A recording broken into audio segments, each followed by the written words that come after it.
The Warbird Roundup is Idaho's largest two-day gathering of historic warplanes from across the country. And we're joined by Heather and Ashley from the Warhawk Air Museum to tell us what is happening this weekend. A great event. And also, they're looking fantastic this morning as well. Ladies, share with us why you've chosen this dress today. We are dressed up as Women Air Force Service pilots, or WASPs, who were women who flew military aircraft during World War II. And we are having a presentation on their history during the Warbird Roundup. So that's kind of our theme this year. Oh, really? Yes. That's awesome. Love this. Okay, give a little Cliff Notes version, if you will, of what is happening this weekend at the Warhawk Air Museum. It is our 22nd annual Warbird Roundup. We are going to have about 20 warbirds from all over the country coming in. They'll be flying all weekend. We will have vendors. We're going to have the presentation, lots of family-friendly events. And new this year, it's going to be the biggest one we've ever had, with much more than we usually have. Okay, and this is a great opportunity for viewers to come and see these planes in person, right? And flying, yes. And flying, yeah. So likely the first time for many of our viewers ever. Mm-hmm. Wow, and what do you think's the significance of that? Why do you think it's important that people go out and they witness these aircraft in person and they hear these stories and the history behind this?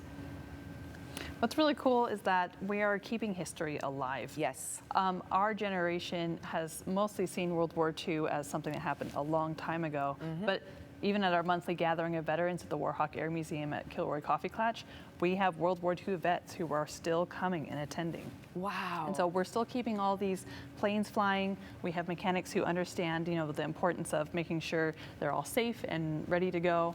And then when we have these very special events where no one else will ever see these airplanes fly unless you're at an event like this. Yeah, this is fascinating. I want to say, just from a personal standpoint too, my grandfather was a pilot as well in World War II, and I know that he flew one of these planes. I'm not sure exactly which one, but it's incredible to see that. And I imagine many of our viewers too will have a bit of nostalgia and feel a bit of connection with this event as well, right?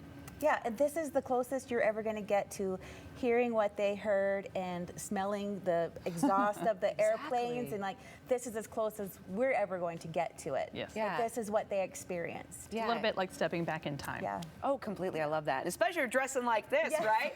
Very nostalgic when you just walked in studio. I can only imagine what it's going to be like to be among, those, as you mentioned, there are some veterans who are going to be there who can actually share their experience with you. And then to see those planes. Any favorite warbirds that you think people will be looking forward to? Well, we have two specifically that are coming, that they're the last ones flying in the world. Oh, really? So we have a P-51 Mustang A model, and we have an H model, and they're not flying anymore. They're just not around. So that's pretty exciting to us. That's incredibly exciting. And this event, too, is a fundraiser for a really important cause, right? Yes, our third wing in the museum, the Global War on Terror expansion, will be working on it as soon as Roundup is over. That's our next project, the next push. And so all of the money that's raised from this event is be going into renovating the building that we already have, completely, tearing it out, rebuilding it, and hopefully next year we'll be open with the Global War on Terror. We will have some cabinets already on display for the public to see, so they can see exactly what we're going to be building in the new building. Right. Oh, that's awesome. Okay, so if anyone's curious to know what that expansion looks like, they'll be able to see at least a nice example of what you're projecting to build in the future. All right, and people need to buy tickets in advance, right? Yes. Okay. Buying a ticket in advance off our website means you're going to get to skip the line. It's going to be so much easier to get in and just start experiencing the airplanes and the flying. So we encourage people to go to our website at warhawkairmuseum.org and buy your tickets. Yeah. Wonderful. Oh, and also, very important, that kids 14 and under are free with a paid adult. So.